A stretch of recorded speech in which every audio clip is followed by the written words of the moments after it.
Welcome to the Newsmaker. Today we are talking about the business of talking, more specifically about speech recognition. And our guest today is among those at the forefront of speech recognition, Alexey Popov, the founder and CEO of Spitch. Welcome to the show. So first of all, let's paint a picture about how speech recognition will be used in the future, Alexey. Well, we are lucky guys. We are promoting not some artificial things, but very natural things. We want our customers, enterprises, to offer their customers a really omni-channel communication platform. Here I follow Gartner. I'm twice lucky following the Gartner's approach of the future.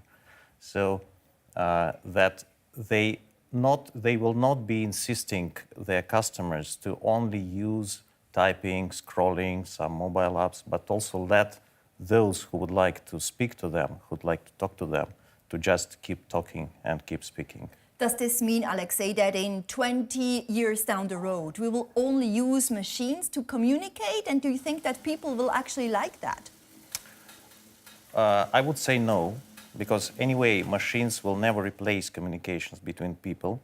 But what I would say that for some simple inquiries, we will use machines. And moreover, we will make conversations not as a source of cost like they are today, but as a source of knowledge, as a source of revenues, as a source of additional sales.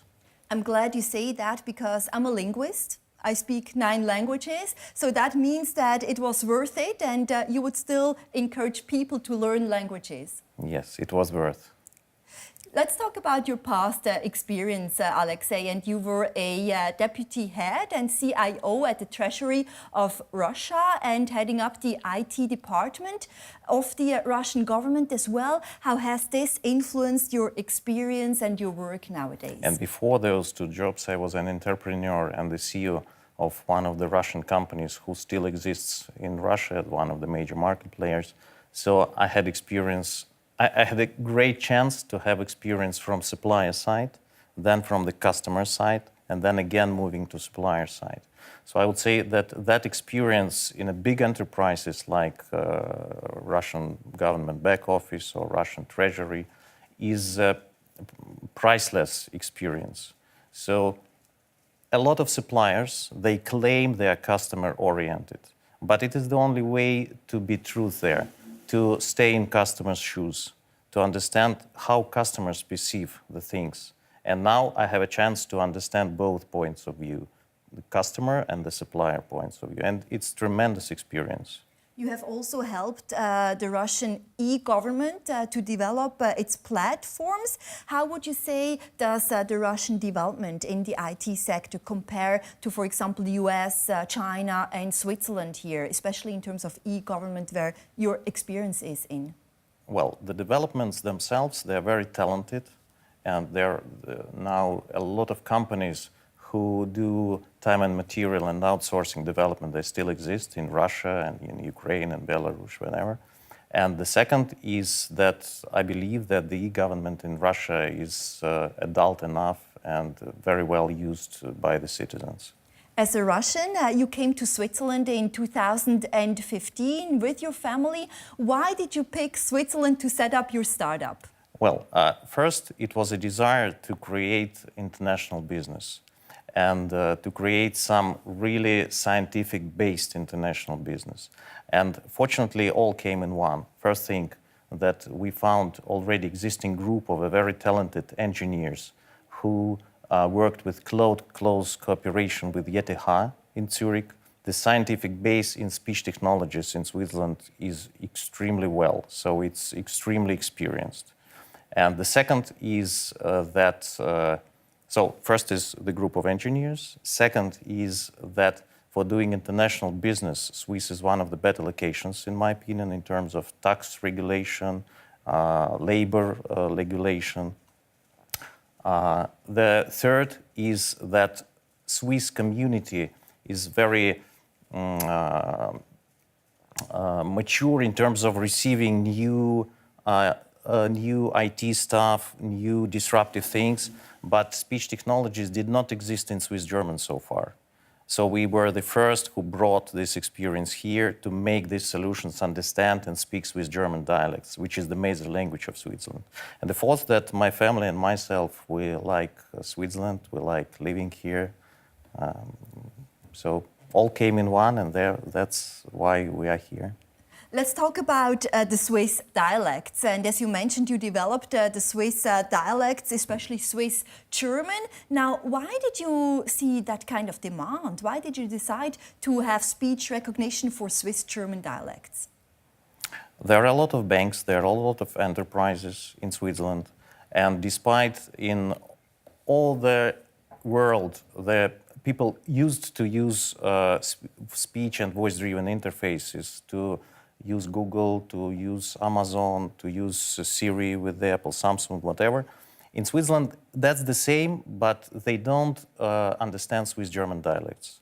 And with their enterprises, with the banks, with insurance companies, people still like to speak their mother tongue. So Bern dialect or Zurich dialect or St. Gallen dialect. So how many dialects have you developed? Is it the Bernese, is it Zurich, the Valais, Schaffhausen? Which are some of the dialects that you have developed? I believe all major dialects. And is there a real industry demand? I mean, why should the big banks not just choose German, classical German for their tools? I give you a very clear and small example. SBB app. SBB was our first customer in Switzerland. And you can just download their preview app and try to dictate station names in different dialects. It will not, for sure, no one will name stations in High German or in other languages. Everyone tries to use their own dialect for doing that. And so that is basically one and the simple example why. So is this the niche market that you are seeing for Spitch and your business? And do you see yourself develop dialects in other major global world languages like Arabic or Chinese as well?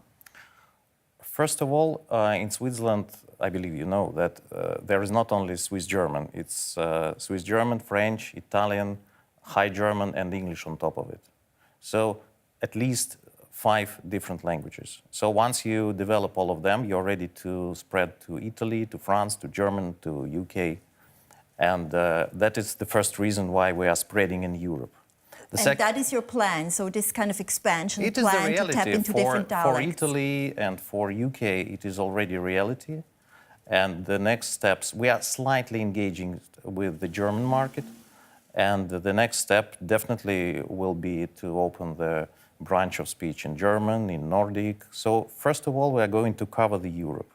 In terms of, on a practical level, what kind of technical difficulties have you been facing to develop these different dialects? The only one technical difficulty there is the data.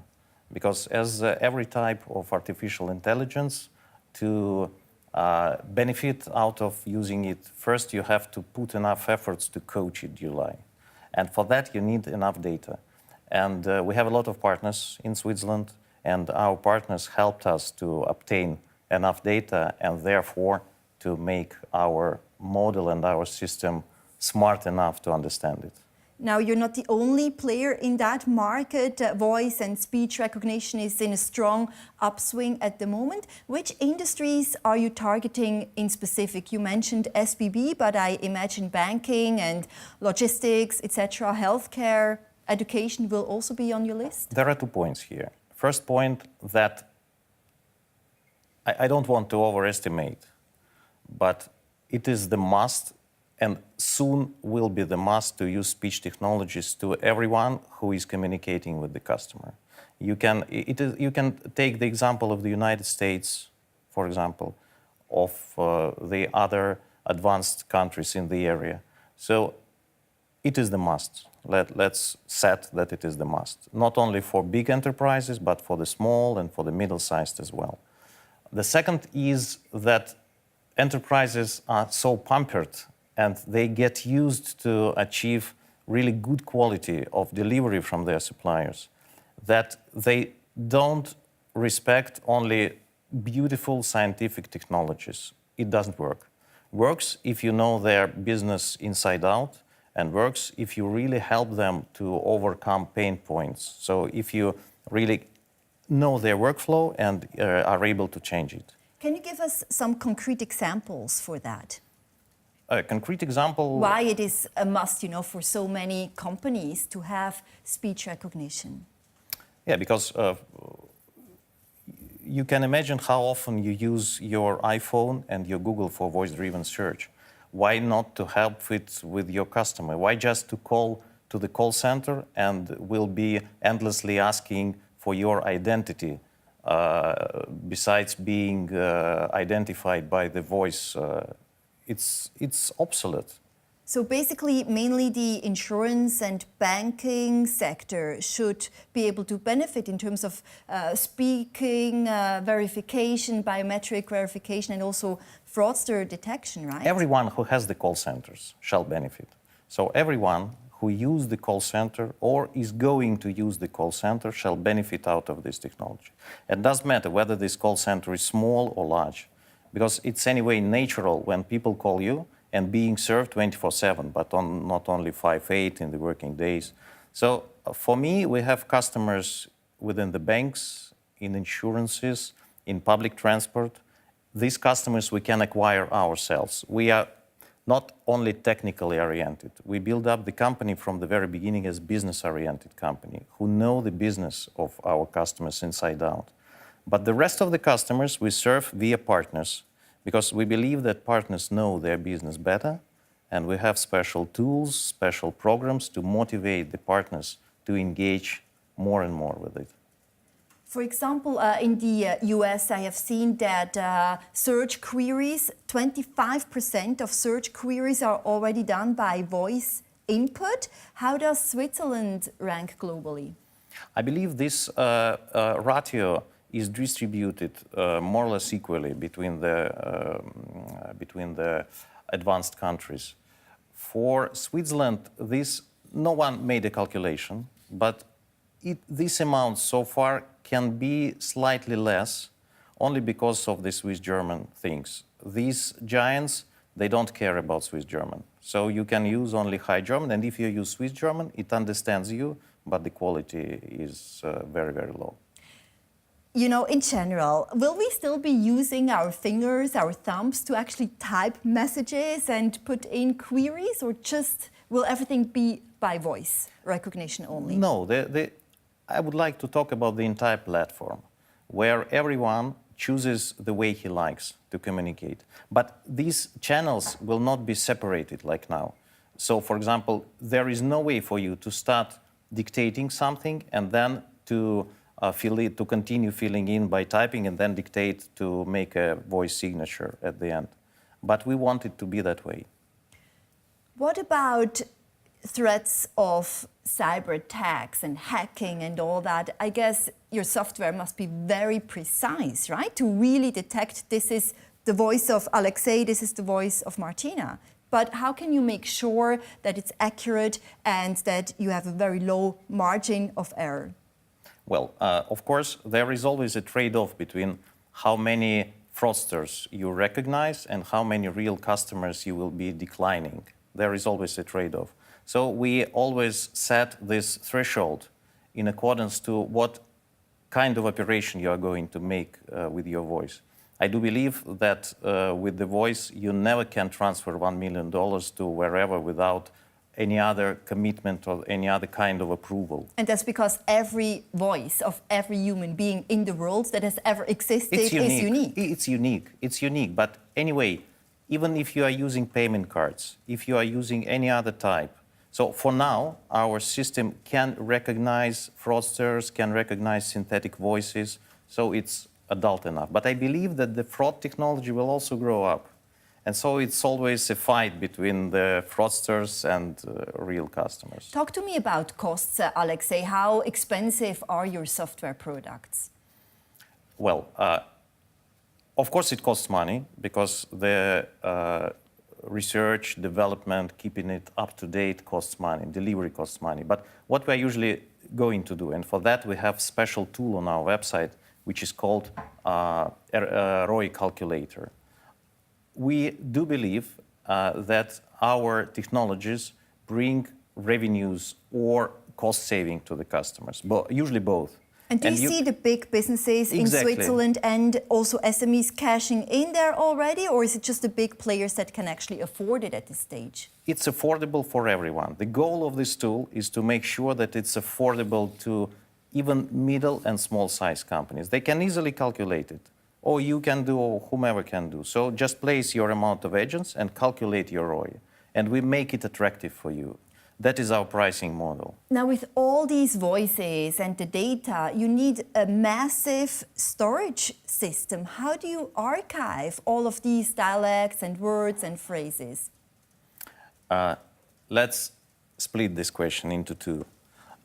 First is that we do implementation in-house. For some customers, we offer cloud-based solution. For some customers, we go on their premises and make implementations there. The majority of Swiss banks and insurance companies as well, they prefer that way of deployment. So the data still remains there and doesn't leave not only Switzerland, that we guarantee, it doesn't leave customer premises. The second is that from each customer, we try to benefit making our model more and more mature. But model is not the data, it's the derivative. It's like not the data itself, but the knowledge we obtain out of managing this data. You are very bullish on Switzerland as a Russian living here and starting your business here in Switzerland. But China, Tencent, Baidu, the big tech giants there are also massively investing in speech recognition, AI, machine learning. How do you see the competition from there? They are rather our allies than competitors. How? Because they are doing B2C business. And we are not doing B2C, we are doing B2B business. Do you see any potential team up with Chinese players to tap into the massive Chinese market of some 1.4 billion people? For now, no. I believe, and we discussed it several times with our potential investors, that engagement in new country, it's not only to offer a good product and the language there. It's a marketing, it's a targeting, it's a lot of investments to really penetrate the market you like. And you have dozens of different dialects in China as well, plus dozens of minorities. Yes. So that costs a lot of money as well. So far, frankly, China is not in our loop. Mm-hmm. Where else are you planning to expand? Because right now you have your Zurich headquarters, you're in Milan, you're in London. Where else do you plan to set up offices? The first target is Germany, indeed. The second is Nordic. And then we consider the rest of the Europe. And so first is Europe. How much money do you spend every year on research and development? Can you put any figure on that? Well, we are well funded, and we started to get the revenues from the second year of the company. And who are your main investors backing you? The first, it was me who invested in the R&D. But again, it did not require that much investment because we started to get the revenues from the very beginning. So, and our turnover was last year was around 4 million Swiss francs. It was a tiny profit within it. So all our costs are distributed between three main streams. First, of course, is the R&D. We invest a lot into research, development, and keeping it up to date. The second is business development. We have to invest in learning about our customers, in offering them really valuable products, because as I've just told, no one is interested in just scientific technology. We have to offer them user cases. And the second is delivery. We have to keep Swiss quality. We have to stick to Swiss quality, and our delivery, our project management has to be excellent. That must be a big selling point if you go internationally. Now, the next big steps in the industry are basically sentiment analysis and emotion detection, right? How are you planning to tap into this segment? From the very beginning, we tried to replicate the way of reacting for the voice, the way of understanding the voice, the way we used to have. We never just pick up the keywords. It doesn't work. We pick up the sense. It's the first. Second is that we try to identify and verify the person whom we are talking about by voice, not only by our eyes. Third, that we are trying to understand his emotion, her emotion, how he or she receives what we are talking about. And the second, and the last but not least, we are trying to understand the overall sentiment. Was your counterpart happy with your conversation or not? And that's all we do, and that's all we offer right now. So at the end, each customer, despite starting with one technology from the stack, anyway, at the end, comes to the conclusion that he implements the entire stack of the technologies. Does this also mean that you're planning to work with criminal, investigations and the police to detect if a criminal has lied or not? We have these kind of demos. In reality, we have them. So how much demand do you see from the Swiss police to work with you, or has it just been a pilot project so far? I cannot disclose our customers so far. I would leave it to them. How they are working, how they are doing their job. But definitely the first and the much easier case is just to make the protocols. They do a lot of verbal conversations and they have to make a protocol out of it. So the first and the simple case is just to put into the text without consuming the time of the officer from what it was conversation about. It is the first step. Next comes the rest. The voice is such a potential, right? What do you think is, its value, and how can it be exploited and explored further? The value is very simple example. Unfortunately, a lot of enterprises so far deem call centers as a source of costs. But we want call centers to be the source of the revenues. They have to do more sales via call centers, saving the time of the agents answering just simple questions, leaving it to the machines. Second, they have to understand and make conclusions out of the data they have in the call center. They have to avoid post-call surveys. It doesn't make any sense. If you can get the overall sentiment out of the conversation itself, why to ask questions? You have everything on board. You will and shall, and it happens now, the identification of the person shall avoid these endless questions about who are you, what is your date of birth, what is your mother, old family name, and so on. Speech coaching and vocal training are such a booming business nowadays, right? Especially in public speaking and our media world. What kind of importance do you attach to that? I mean, the voice must be, recognized as increasingly important in our world today. It was important, and it's still important, and it will be important. You can like it or not, but even in a very successful cases where they report they are very successful with the penetration of the mobile app, frankly speaking, I don't believe that more than 50% of the customers receive it well.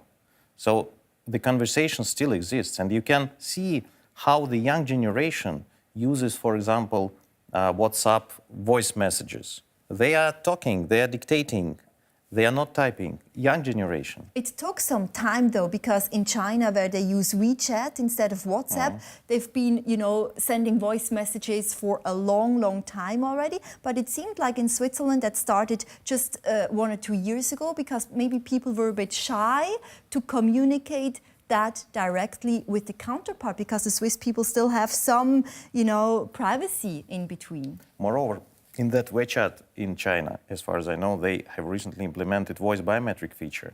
It is just up-to-date feature they implement. So I believe WhatsApp and Viber shall be the next on the list. And you use voice messaging every day, Alexey? Yes, frankly speaking, I don't like to dictate. I like to type or to make a call. But I type less and call more. So basically it means a little bit like the comeback of the voice, right? Instead of typing, instead of words, instead of Twitter, exactly. That we use the voice, maybe a Twitter voice in the future. I would say it is not come back, but we have to stop fighting against the voice. What we did in the recent 10, 15 years, we tried to move the conversation from natural way to artificial way. And it has some acceptance, but I believe that the peak is reached.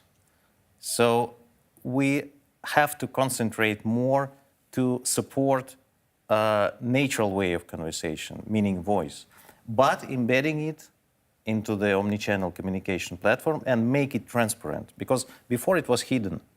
What they did, they just randomly listened and tried to make conclusions from 5% of the entire conversation, which did not work. So basically the big comeback of the natural, voice in a digital era.